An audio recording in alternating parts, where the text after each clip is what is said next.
You're listening ad-free on Amazon Music.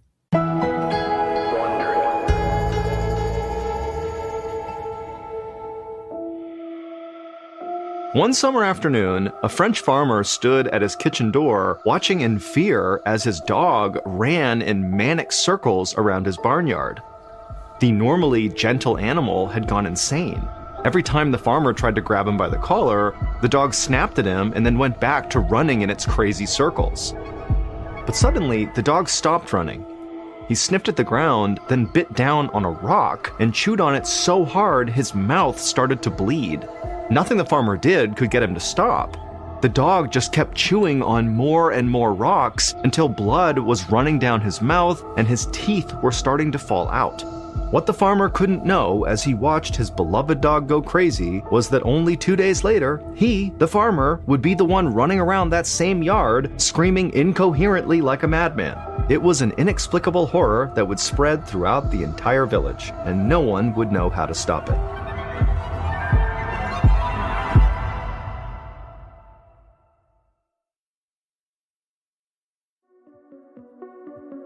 From Ballen Studios and Wondery, I'm MrBallen, and this is MrBallen's Medical Mysteries, where every week we will explore a new baffling mystery originating from the one place we all can't escape, our own bodies. If you liked today's story, please sign the follow button up for karaoke in the Philippines and put them down for the song My Way by Frank Sinatra.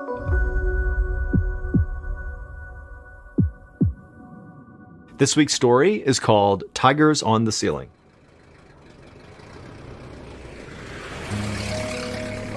On a hot Friday afternoon in August of 1951, Dr. Albert Gabay drove his car through the narrow streets of a village in the south of France.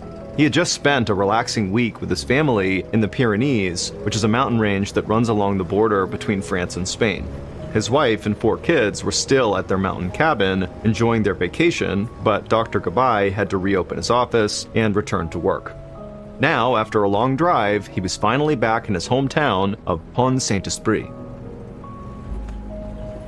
His route took him along a street that had been heavily bombed during World War II. He drove past gray stone buildings that stood next to piles of stone rubble. In the distance, he could see the Rhone River sparkling in the afternoon sun. He turned a corner and spotted his friend, the grocer, who stood in the doorway of his store greeting customers.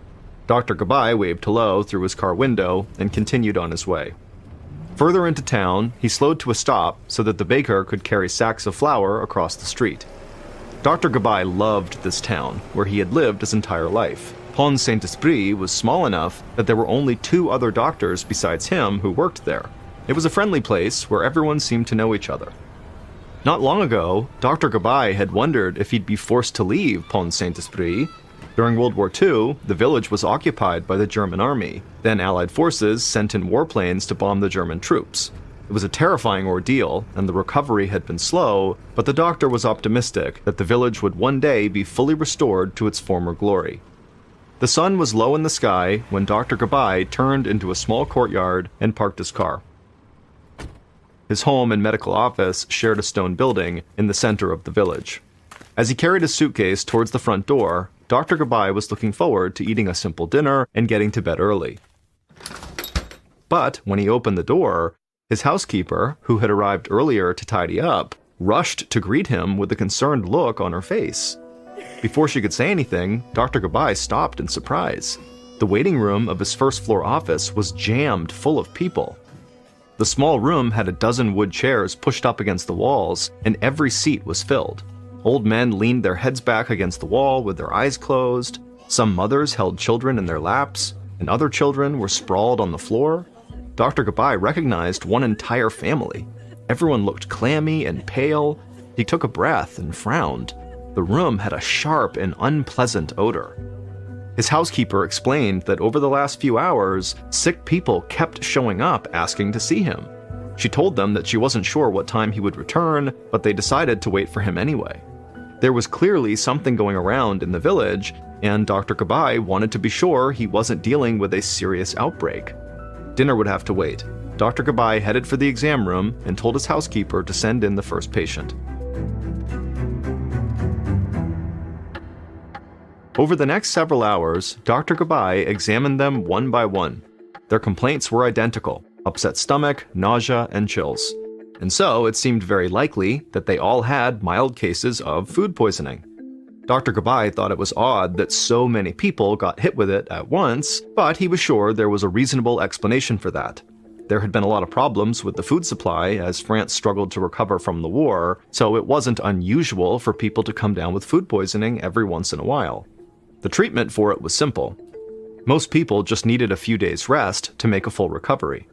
Dr. Gabai gave the patients some medicine to settle their stomachs and assured them that they would feel better soon. It would take several hours to get to every single patient, but when the last one had left his office, Dr. Gabai slowly made his way up the stairs to finally eat his dinner. He called his wife to explain what was going on, and after he was done reassuring her, he climbed right into bed and fell asleep.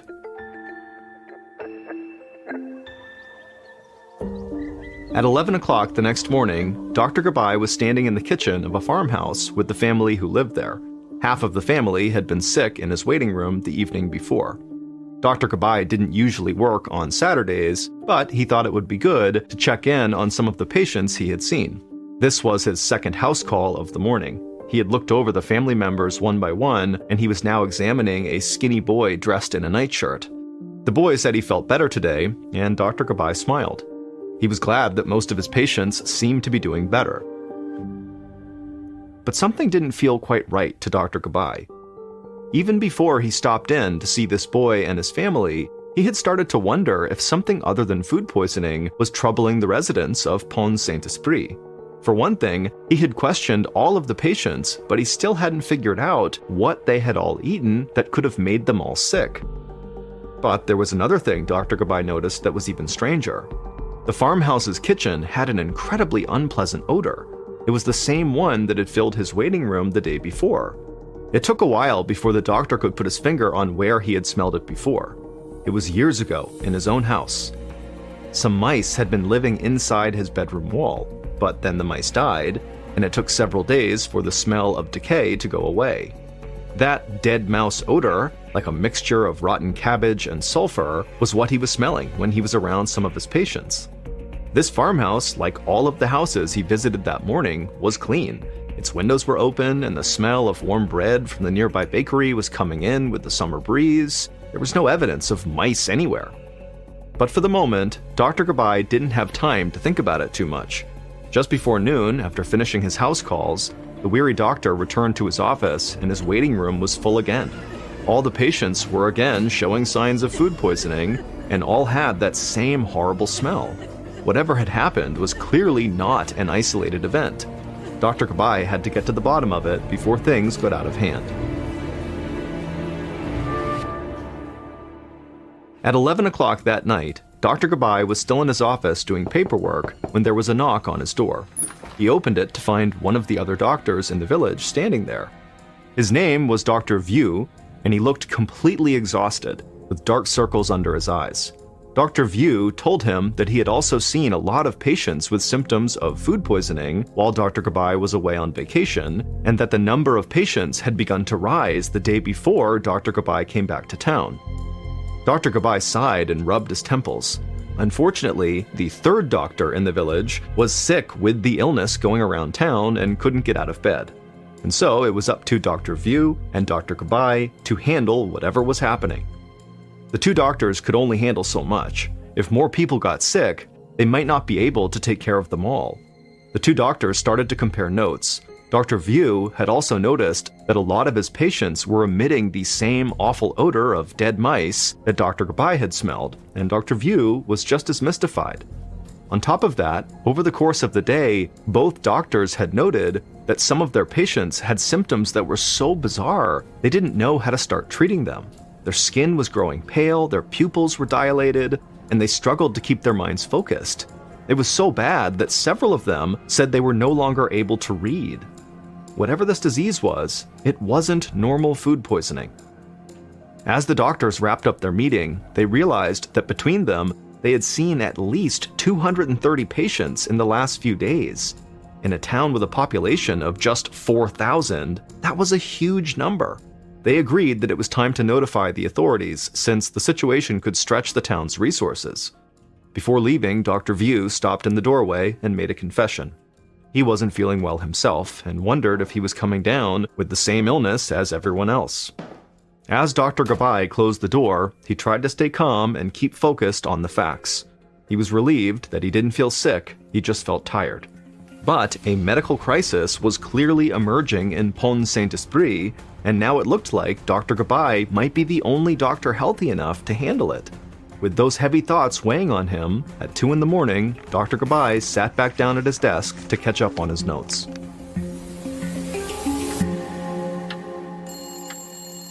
Not long after, the phone rang. It was the wife of a local farmer named Felix Meissen.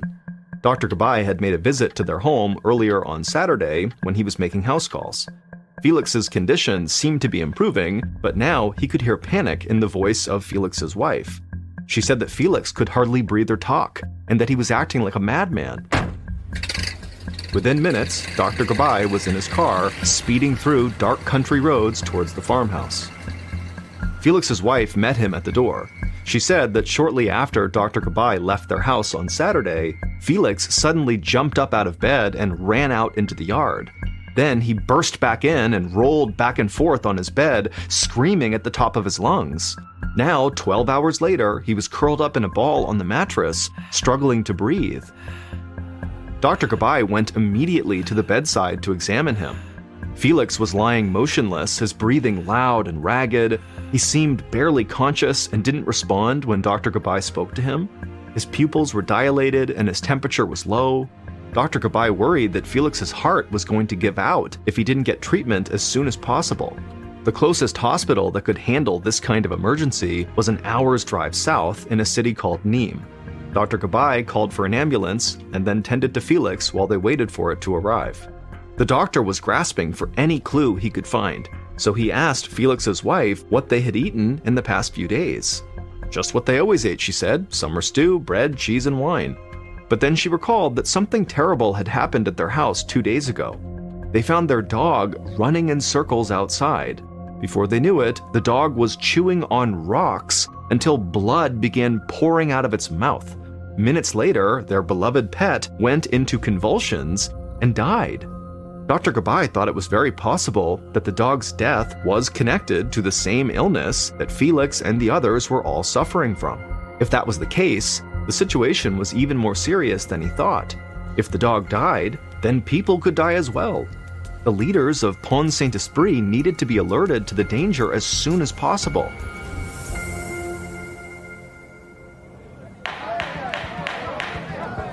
That evening, Dr. Gabai sat in a crowded and stuffy room in the town hall where a heated discussion was underway. It was Sunday now, and earlier that day, he had convinced the mayor to call an emergency meeting about this strange medical crisis with the municipal council, the police chief, and other city officials. But so far, everyone was just arguing. Dr. Gabai was frustrated. There were now at least 280 people affected with this bizarre and now potentially lethal illness, and he was at his limit. Dr. Gabai had been working almost non-stop with very little sleep since he returned from his vacation over 48 hours ago. His eyes burned with fatigue and his temper rose, so he stood up and made sure his voice was strong, and he told everyone they needed to alert the town to the danger. The mayor placed a hand on his shoulder. He was just as concerned as Dr. Gabai, but scientists and medical experts from nearby universities had been summoned to study the problem, and the remains of Felix Meissen's dog would be sent to the lab to be analyzed. The mayor felt the best course was to gather that data and then figure out what to tell the townspeople. Anything else would make everyone more panicked. Dr. Gabai grew even more impatient.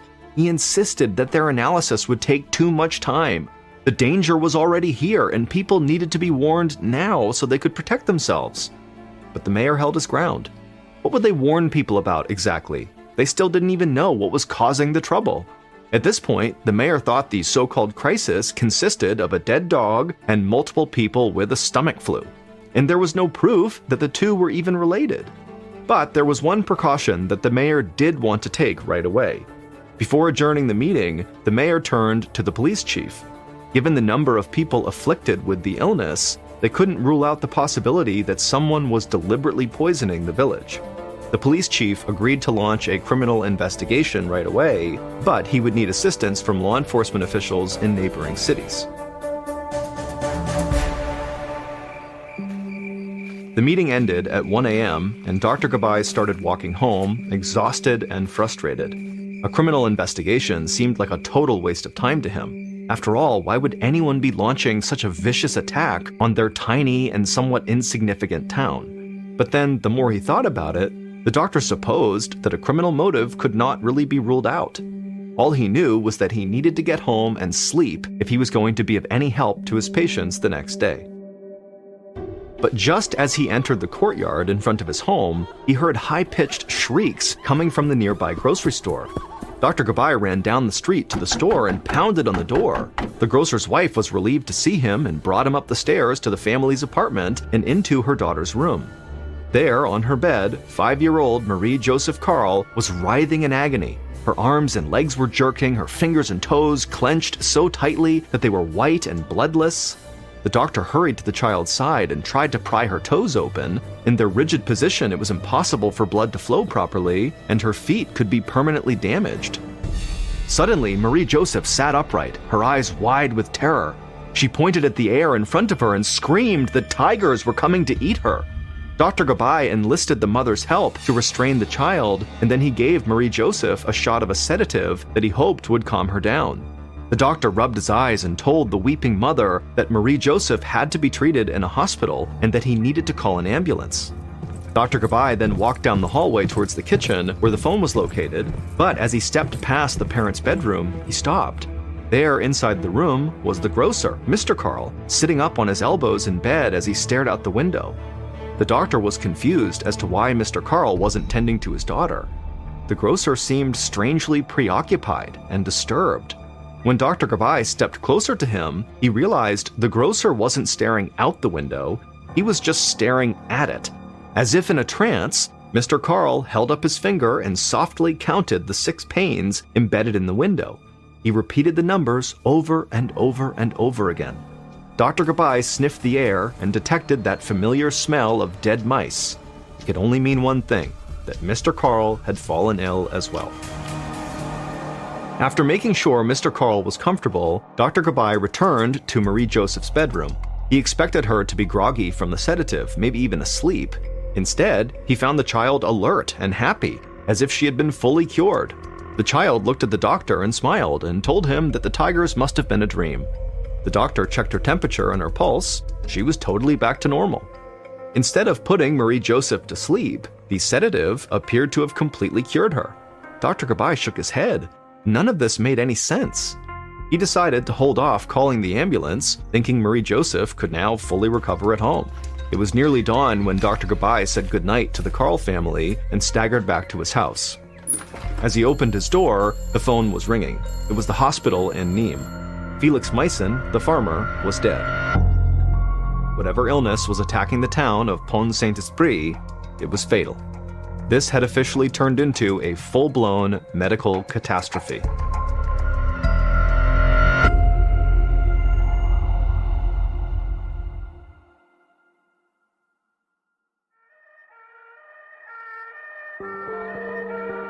Later that morning, a wave of law enforcement officers swept into Pont St. Esprit. They stopped people on the street to ask questions, they interrogated shopkeepers, and closed some shops entirely. The presence of so many police officers alarmed people, and gossip began to fly around the village. Every person knew someone who was sick. Some people speculated that perhaps the rumors were true, and a madman or killer was poisoning the village. Maybe he poisoned the water, or perhaps the salt or the meat or some other food. Some people quietly packed and left town. By the end of the day, the once bustling center of the village was growing empty and quiet. Dr. Gabay watched families leaving from the door of his house. He thought of his own wife and kids who were still on vacation in the mountains. He'd spoken to them briefly at the start of this sickness, but he wanted to check in on them again. So he placed a phone call to the vacation house. His wife was shocked when he updated her about the terrifying events unfolding in their town. She worried that her husband would wear himself out or get the awful illness himself. Dr. Gabai told his wife that he was fine, and he believed that she and their kids were safe since they were out of town. However, he had a duty to continue to treat the people of his village. Dr. Gabai hung up the phone. The next day was Tuesday, 4 days since he had come home from vacation. By mid-morning, the delegation of university doctors and scientists had arrived. They collected food scraps and sent them out to be analyzed by a scientific laboratory to test for poison. And then they ordered an autopsy to be performed on Felix Meissen. Dr. Gabai tried to reassure his patients that they'd have answers soon. But in private, he worried about how long it was taking. It would be several days at least before the test results came back and the autopsy was complete. He couldn't stand the thought of more people dying as they waited. Not only that, but Dr. Gabai didn't know how long he could continue to work without rest, and there was still the possibility that he would get sick himself. As the weeks wore on with still no news about the tests or the autopsy, Dr. Gabai saw dozens of patients in his office and crisscrossed the streets to visit the sicker patients at home. His phone rang every night with news of more strange symptoms emerging. Now, many of his patients seemed irrationally happy. They talked so quickly that it was impossible to understand them. But then, just as fast as the euphoria emerged, it would come crashing down, leaving the patients overcome with anguish. And then there were the patients who just couldn't sleep. Instead, they would gather in the street in the middle of the night. Dr. Gabai could hear them from his window, chatting and laughing with a strange, frenetic energy. Others he could see wandering aimlessly through the dark streets, silent and lost. It was as if Pont St. Esprit had become haunted and cursed. The village priest prayed to saints to lift the curse from the town. Dr. Gabai wasn't superstitious, but it made him remember a disease he had read about many years before. It was called St. Anthony's Fire, a sickness that happened back in the Middle Ages and caused entire villages to go mad, just like he was seeing in Pont St. Esprit. Back then, many people believed that it was a curse from the devil. Dr. Gabai was a man of science, but he wondered if there could be a connection. At this point, a supernatural explanation from the 15th century was as good as any other. Dr. Gabai shook his head. This was modern France, and medicine didn't operate on hunches. The most pressing thing right now was for the toxicology lab to finish its work. In the meantime, he would continue to treat his patients as well as he could, and he would look up old diseases once he had some free time. He hoped this would be soon. Once the lab had an answer, he would know how to treat the disease, everyone would get better, and he would have enough time to pursue his hunches. Instead, he'd find out things could still get much, much worse.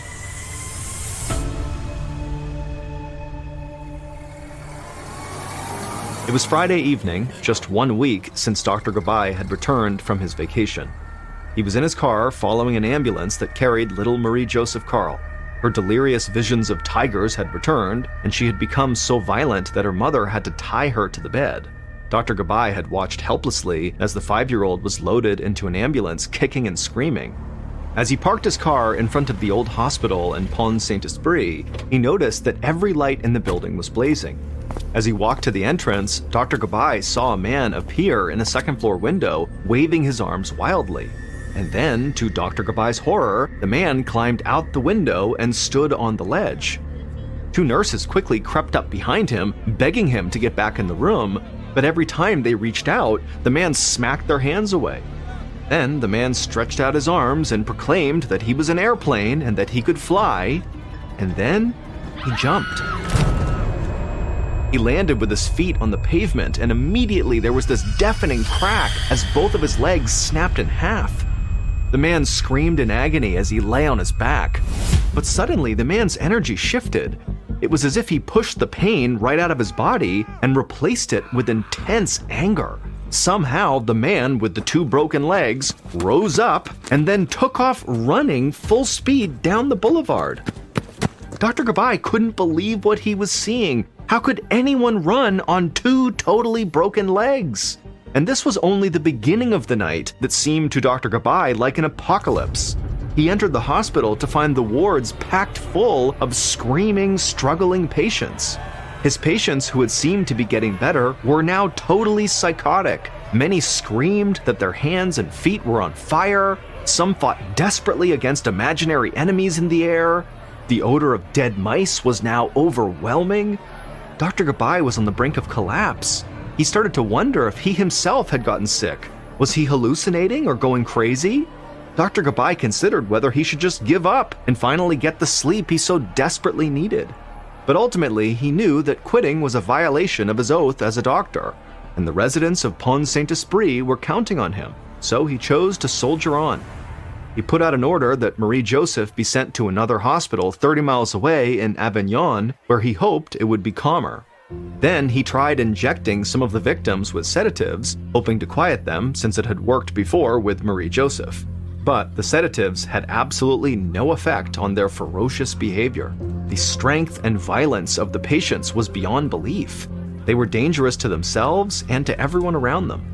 One patient sprung up from his bed, punching and kicking at everyone around him. It took 14 men to hold him down. While that was happening, several other patients broke away from their rooms and tried to jump out windows or run through walls.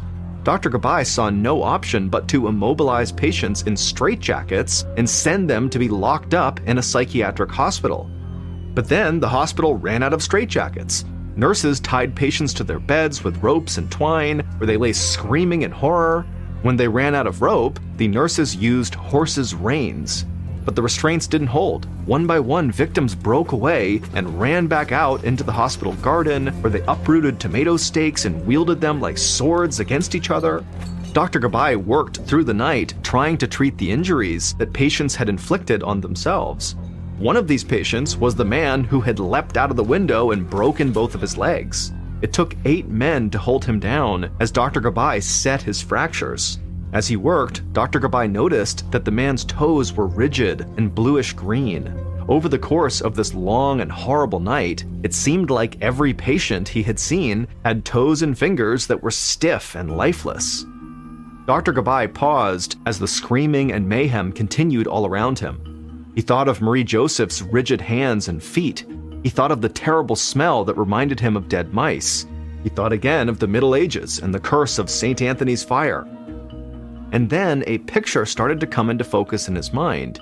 He would need the lab results to prove it, but he believed he had just figured out what was causing this horrific sickness, and it tied all the way back to the medieval plague of St. Anthony's fire. It took several days for Dr. Gabai and the medical investigators to fully uncover the truth, but they discovered that it had all started in an unassuming shop in the center of Pont St. Esprit. At noon on Thursday, August 16th, the day before Dr. Gabai returned from vacation, the village baker, Roche-Brion, completed the third and last batch of bread of the day. Roche had been a baker in Pont St. Esprit for 30 years. Every household in the village bought at least one fresh loaf of bread every day, and many thought that Roche's bread was the best in town.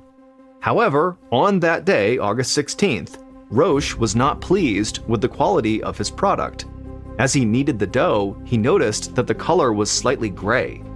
There had been complaints about the bread recently. He blamed the flour, which had been delivered to him by the government agency that supplied flour to bakeries all over France. Ever since the war, the flour had been of bad quality. It was usually wheat flour mixed with flour made from rye grain and dried beans. Sometimes it even contained dust and insects. That day he was making the bread, the baker knew that the dough just seemed a little off. Still, every time he tasted it, he thought it tasted fine. So he baked the bread, put it out for sale, and decided he'd lodge a protest with the flour suppliers the next morning. All day Thursday, people streamed into his shop for their bread, and again all day Friday and Saturday. Before dawn on Sunday, Roche and his wife were feeling a little nauseous, but they decided to take an overnight trip to see their kids who were spending the summer out of town.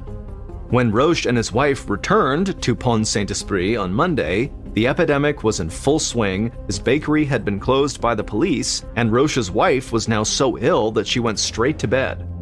When the police concluded their investigations, they confirmed that everyone who got sick had bought bread from Roche's bakery. What Roche didn't know was that a portion of the rye grain that was used by the government to dilute the flour was bad. It had gotten damp in the field and a fungus had grown on it. That fungus had been ground up with the rest of the grain as it was turned into flour. and this flour ended up in a sack that was delivered to Roche's bakery to use for making his bread. This fungus was incredibly resilient. It not only survived being ground into flour, it also survived the high heat of Roche's bakery oven. It lay dormant in the crusty brown loaves Roche sold to his customers, and then when Roche's customers ate their bread, this fungus entered their bodies. The fungus caused their stomachs to cramp, made it impossible to sleep, and caused people to feel like their hands and feet were burning. It also triggered hallucinations of tigers and airplanes and flying. It even made dogs turn on their owners and think that rocks were food. In fact, it had affected all sorts of animals, including pigs, ducks, and cats. All of these bizarre responses were triggered by chemicals in the fungus. One of these chemicals was lysergic acid, from which lysergic acid diethylamide, or LSD, is made. LSD is a very powerful hallucinogen. On top of all of this, when people ate the fungus, it set off a response in their bodies that cut off circulation to their limbs. The terrible stink that reminded Dr. Gabay of dead mice was actually the smell of his patient's fingers and toes slowly rotting with gangrene. This gangrene was well known in the Middle Ages when it was a symptom of the plague known as St. Anthony's Fire. Now, hundreds of years later, in 1951, this same plague was running rampant through the village of Pont St. Esprit long after the disease had passed out of memory. The fungus was known as ergot, and the illness it caused was known to modern medicine as ergotism. Ultimately, 7 people died and nearly 300 people were sickened in the ergotism outbreak in Pont St. Esprit. It took several months for the disease to run its course. Most patients slowly got better and were able to resume their normal lives. The baker, Roche, was at first suspected of intentionally poisoning the village, but was later found to be blameless. The memory of the 1951 poisoning still haunts the village. The official investigations went on for years. Finally, it was agreed that the people of Pont St. Esprit had indeed been under the influence of some kind of hallucinatory substance contained in the flour. How the substance got into the flour remains under debate to this day.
Thank you for listening to MrBallen's Medical Mysteries.